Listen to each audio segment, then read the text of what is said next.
ഇന്ന് ഞാനൊരു സ്വീറ്റ് ആണ് ഉണ്ടാക്കുന്നത്. അടുത്ത ദിവസം പൊങ്കലാണല്ലോ, അപ്പോൾ അതിൻ്റെ സ്പെഷ്യലായിട്ട് ഞാനിന്ന് ചക്കര പൊങ്കലാണ് ഉണ്ടാക്കുന്നത്. ഇതെൻ്റെ മക്കളുടെ ഒരുപാട് ഫേവറേറ്റ് ആയിട്ടുള്ളതാണ്. നല്ല ഈസി ആയിട്ട് തന്നെ ഉണ്ടാക്കാൻ പറ്റിയതാണ്. ഏകദേശം നമ്മളുടെ നെയ്പായസത്തിൻ്റെ പോലെയൊക്കെയാണ്, പക്ഷെ കുറച്ചൊക്കെ വ്യത്യാസമുണ്ട്. നല്ല ടേസ്റ്റി ആയിട്ടുള്ളതാണ്, നല്ല ഈസിയാണ് ഉണ്ടാക്കാനായിട്ട്. അപ്പോൾ എല്ലാവർക്കും പൊങ്കൽ ആശംസകൾ. അപ്പോൾ നമുക്ക് എങ്ങനെയാണ് ചക്കര പൊങ്കൽ ഉണ്ടാക്കുന്നതെന്ന് നോക്കാം. അപ്പോൾ ചക്കര പൊങ്കൽ ഉണ്ടാക്കാനായിട്ട് ഞാനിവിടെ 1 കപ്പ് വൈറ്റ് റൈസ് ആണ് എടുത്തിരിക്കുന്നത്, നമ്മളുടെ പച്ചരി. അത് ഞാൻ നന്നായിട്ട് ക്ലീൻ ചെയ്ത് ഡ്രെയിൻ ചെയ്ത് കൊണ്ടുവന്നിട്ടുണ്ട്. ഞാനിത് കുതിർത്തിട്ടില്ല, നിങ്ങൾക്ക് വേണമെങ്കിൽ അരമണിക്കൂർ കുതിർത്തിട്ട് വേണമെങ്കിലും എടുക്കാം. ഞാനിപ്പോൾ കുതിർത്തല്ല എടുത്തിരിക്കുന്നത്. അപ്പോൾ ഇനി ഞാനിവിടെ ചെറുപയർ പരിപ്പാണ് എടുത്തിരിക്കുന്നത്. ഇതിപ്പോൾ 1/4 കപ്പ് ചെറുപയർ പരിപ്പാണ് എടുത്തിരിക്കുന്നത്. വേണമെന്നുണ്ടെങ്കിൽ 1 കപ്പ് റൈസിന് 1/2 കപ്പ് ചെറുപയർ പരിപ്പ് എന്നുള്ള അളവിലും വേണമെങ്കിൽ എടുക്കാം. പക്ഷേ എനിക്ക് കുറച്ചും കൂടെ ടേസ്റ്റ് ഇഷ്ടപ്പെട്ടത് ഈ ഒരു അളവിൽ ചെയ്തപ്പോഴാണ്. 1 കപ്പ് റൈസിന് 1/4 കപ്പ് ചെറുപയർ പരിപ്പ് എന്നുള്ള അളവിൽ എടുത്തപ്പോഴാണ് എനിക്ക് കൂടുതൽ ഇഷ്ടപ്പെട്ടത്. അപ്പോൾ ഇതിനി നമുക്ക് ചെറുതായിട്ടൊന്ന് വറുത്തെടുക്കണം, എന്നിട്ട് വേണം നമുക്കിത് വേവിക്കാനായിട്ട്. അപ്പോൾ അതിന് വേണ്ടിയിട്ട് ഞാനൊരു കുക്കർ എടുത്തിട്ടുണ്ട്. അപ്പോൾ ഈ കുക്കറിലേക്ക് നമുക്ക് 1 ടേബിൾ സ്പൂൺ നെയ്യ് ചേർത്ത് കൊടുക്കാം. നെയ്യ് ഉരുകി കഴിയുമ്പോൾ അതിലേക്ക് നമുക്ക് ചെറുപയർ പരിപ്പും കൂടെ ഇട്ട് കൊടുത്തിട്ട് ഇത് ചെറുതായിട്ടൊന്ന് വറുത്തെടുക്കാം. അപ്പോൾ ചെറുപയർ പരിപ്പ് ഞാൻ കുതിർത്തിട്ടല്ല എടുത്തിരിക്കുന്നത്, ജസ്റ്റ് ക്ലീൻ ചെയ്ത് ഡ്രെയിൻ ചെയ്തെടുത്തതാണ്. അപ്പോൾ ഇത് ഒരുപാട് കളർ ചേഞ്ച് ആയി പോകരുത്, ജസ്റ്റ് ചെറുതായിട്ടൊന്ന് വറുത്തെടുത്താൽ മാത്രം മതി. അപ്പോൾ ഇത് ചെറുതായിട്ടൊന്ന് മൂത്ത് കഴിയുമ്പോൾ നമുക്കിതിലേക്ക് ക്ലീൻ ചെയ്ത് വെച്ചിരിക്കുന്ന റൈസും കൂടെ ഇട്ടിട്ട് ചെറുതായിട്ടൊന്ന് വറുത്തെടുക്കാം. അപ്പോൾ ഇനി നമുക്ക് ഈ റൈസും കൂടെ ഇതിലേക്ക് ഇട്ട് കൊടുക്കാം. റൈസും കൂടെ ഇട്ടിട്ട് ഇത് രണ്ടും കൂടെ നന്നായിട്ടൊന്ന് വറുത്തെടുക്കാം. കളർ ചേഞ്ച് ആയി പോകാതെ ശ്രദ്ധിക്കണം. ഇത് ഏകദേശം നമ്മളുടെ നെയ്പായസത്തിൻ്റെ പോലെയൊക്കെയാണ്, പക്ഷേ കുറച്ചൊക്കെ വ്യത്യാസങ്ങളുള്ളത്. ഇതിൽ നമ്മൾ വൈറ്റ് റൈസ് ആണ് യൂസ് ചെയ്യുന്നത്, അതുപോലെ ചെറുപയർ പരിപ്പ് യൂസ് ചെയ്യുന്നുണ്ട്. നെയ്പായസത്തിൽ അങ്ങനെയല്ല. അപ്പം ഇപ്പം നമ്മുടെ ചെറുപയർ പരിപ്പും റൈസും ചെറുതായിട്ടൊന്ന് വറുത്തെടുത്തിട്ടുണ്ട്. ഇനി ഇതിലേക്ക് നമുക്ക് വെള്ളം ചേർത്ത് കൊടുക്കാം.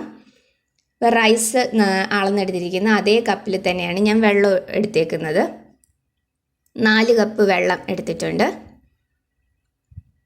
ഇനി ആ സെയിം കപ്പിൽ തന്നെ 1 കപ്പ് പാലും കൂടെയാണ് ഞാൻ ഒഴിക്കുന്നത്. അപ്പം 4 കപ്പ് വെള്ളവും 1 കപ്പ് പാലും കൂടെയാണ് ഞാൻ ഇത് കുക്ക് ചെയ്യാനായിട്ട് എടുത്തേക്കുന്നത്. ഇനിയിപ്പോൾ പാൽ ഇഷ്ടമില്ലാത്തവർ 5 കപ്പ് വെള്ളം തന്നെ എടുത്താലും മതി. പാലിൻ്റെ അളവ് കൂടിപ്പോകരുത്, 1 കപ്പ് പാൽ മതി. പാലിൻ്റെ അളവ് കൂടിപ്പോയി കഴിഞ്ഞ് കഴിഞ്ഞാൽ വല്ലാണ്ട് അതങ്ങ് കുഴഞ്ഞ് പോകും. അപ്പോൾ അതുകൊണ്ട് ഈ ഒരളവിൽ എടുത്താൽ മതി. അപ്പോൾ ഇതിനി നമുക്ക് അടച്ചു വെച്ച് മീഡിയം ഫ്ലെയിമിൽ 5 വിസിൽ വരുന്നത് വരെ നന്നായിട്ടൊന്ന് കുക്ക് ചെയ്തെടുക്കാം.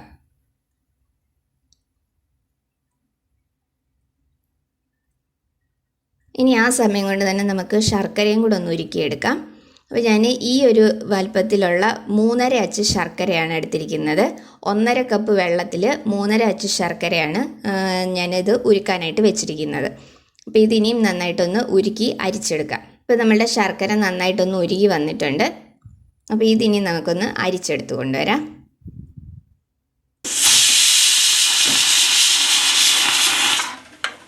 അപ്പോൾ ഇനി നമുക്ക് കുറച്ച് കാഷ്യൂവും കിസ്മിസും ഒന്ന് ഫ്രൈ ചെയ്തെടുക്കാം. അപ്പോൾ അതിന് വേണ്ടിയിട്ട് ഞാനിവിടെ കുറച്ച് കാഷ്യൂ എടുത്തിട്ടുണ്ട്, അതുപോലെ തന്നെ കുറച്ച് കിസ്മിസും എടുത്തിട്ടുണ്ട്. അപ്പം പാൻ ചൂടാകുമ്പോൾ അതിലേക്ക് 1/2 ടേബിൾ സ്പൂൺ നെയ്യ് ചേർത്ത് കൊടുക്കാം. അതിലേക്ക് നമ്മൾ എടുത്ത് വെച്ചിരിക്കുന്ന കാഷ്യൂ ഇട്ട് കൊടുത്തിട്ട് ഒന്ന് ഫ്രൈ ചെയ്തെടുക്കാം. അപ്പോൾ ഇതിൻ്റെയൊക്കെ അളവ് ഓരോരുത്തരുടെ ഇഷ്ടം അനുസരിച്ച് ചേർക്കാം, പ്രത്യേകിച്ച് അളവൊന്നുമില്ല. അപ്പോൾ കാഷ്യൂ ഒന്ന് ഫ്രൈ ആയി വന്നിട്ടുണ്ട്. അപ്പോൾ ഇതിനി നമുക്ക് കോരി മാറ്റാം. ഇനി അതിലേക്ക് തന്നെ കിസ്മിസും കൂടി ഇട്ടിട്ടൊന്ന് വറുത്തെടുക്കാം. കിസ്മിസ് ഫ്രൈ ആയി വന്നിട്ടുണ്ട്, അതും കൂടെ നമുക്ക് കോരി മാറ്റാം. അപ്പോൾ ഇനി നമുക്ക് കുക്കർ ഒന്ന് തുറക്കാം. കുക്കറിൻ്റെ പ്രഷറൊക്കെ പോയിട്ടുണ്ട്. അപ്പോൾ നമ്മളുടെ റൈസും ചെറുപയർ പരിപ്പും നന്നായിട്ട് വെന്ത് വന്നിട്ടുണ്ട്. നമ്മൾ ഒഴിച്ച വെള്ളവും പാലും എല്ലാം കറക്റ്റ് അളവിൽ തന്നെയായിരുന്നു, നന്നായിട്ട് വെന്ത് അതെല്ലാം വറ്റി വന്നിട്ടുണ്ട്. അപ്പോൾ ഇനി നമ്മൾ ഉരുക്കി അരിച്ചെടുത്ത് വെച്ചിരിക്കുന്ന ശർക്കരയും കൂടെ ഇതിലേക്ക് ഒഴിച്ചു കൊടുക്കാം. അപ്പോൾ അതാ ഞാൻ ശർക്കര അരിച്ചെടുത്ത് കൊണ്ടുവന്നിട്ടുണ്ട്. അപ്പോൾ ഈ ശർക്കര പാനിയും കൂടെ നമുക്കിതിലേക്ക് ഒഴിച്ചു കൊടുക്കാം.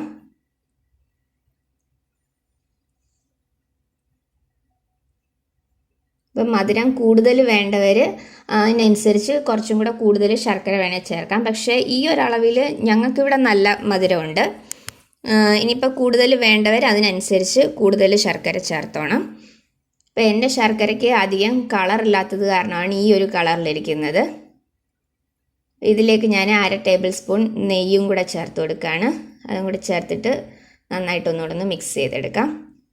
അപ്പോൾ ഇനി ഇതിലേക്ക് ഏലക്കാപ്പൊടി ചേർത്ത് കൊടുക്കുകയാണ്.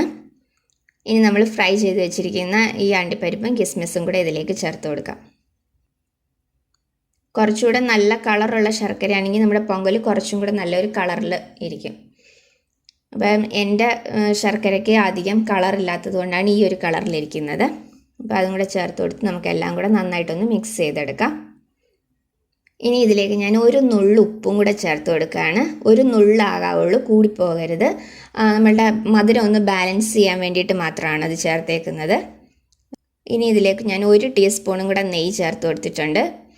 അപ്പം നെയ്യ് കൂടുതൽ ചേർക്കുമ്പോൾ അത്രയും ടേസ്റ്റ് കൂടും. ഇനിയിപ്പോൾ അതിൻ്റെ ടേസ്റ്റ് ഇഷ്ടമില്ലാത്തവരാണെന്നുണ്ടെങ്കിൽ അത്രയും ചേർത്തില്ലെങ്കിലും കുഴപ്പമില്ല. അപ്പോൾ ഇത് ചെറുതായിട്ട് ഇനി ഒരു തിള വന്നാൽ മാത്രം മതി. അല്ലാണ്ട് ഒരുപാട് സമയം ഇനി നമുക്ക് കുക്ക് ചെയ്യാനില്ല. അപ്പോൾ ഇത് നന്നായിട്ട് ചൂടായി ചെറുതായിട്ടൊന്ന് തിള വരാൻ തുടങ്ങിയിട്ടുണ്ട്. അപ്പോൾ ഇത്രയും മതി. ഞാനിപ്പോൾ ഫ്ലെയിം ഓഫ് ചെയ്യുകയാണ്. നമ്മൾ ഈ ഒരു കൺസിസ്റ്റൻസിയിൽ നമ്മളിത് ഓഫ് ചെയ്ത് വെക്കണം. കാരണം കുറച്ചും കൂടെ ഇനി ഇരുന്ന് ഒന്നുകൂടെ ഒന്ന് തിക്കാവും. അപ്പോൾ ഈ ഒരു കൺസിസ്റ്റൻസിയിൽ നമുക്കിത് ഓഫ് ചെയ്ത് വയ്ക്കാം. അപ്പോൾ ഇത്രയേ ഉള്ളൂ നമ്മളുടെ ചക്കര പൊങ്കൽ. നല്ല ഈസി ആയിട്ട് ഉണ്ടാക്കാൻ പറ്റിയതാണ്. ഇവിടെ എൻ്റെ മക്കളുടെ ഏറ്റവും ഫേവറേറ്റ് ആണ്. അവർക്ക് വെൺപൊങ്കൽ അത്ര ഇഷ്ടമല്ല, പക്ഷേ ചക്കര പൊങ്കൽ വലിയ ഇഷ്ടമാണ്. ഉണ്ടാക്കാനാണെങ്കിൽ നല്ല ഈസിയാണ്, നല്ല ടേസ്റ്റി ആയിട്ടുള്ളതാണ്. അപ്പോൾ എല്ലാവരും ഇതൊന്ന് ട്രൈ ചെയ്യണം. ട്രൈ ചെയ്തിട്ട് നിങ്ങളുടെ അഭിപ്രായം എനിക്ക് കമൻസിലൂടെ അറിയിക്കണം.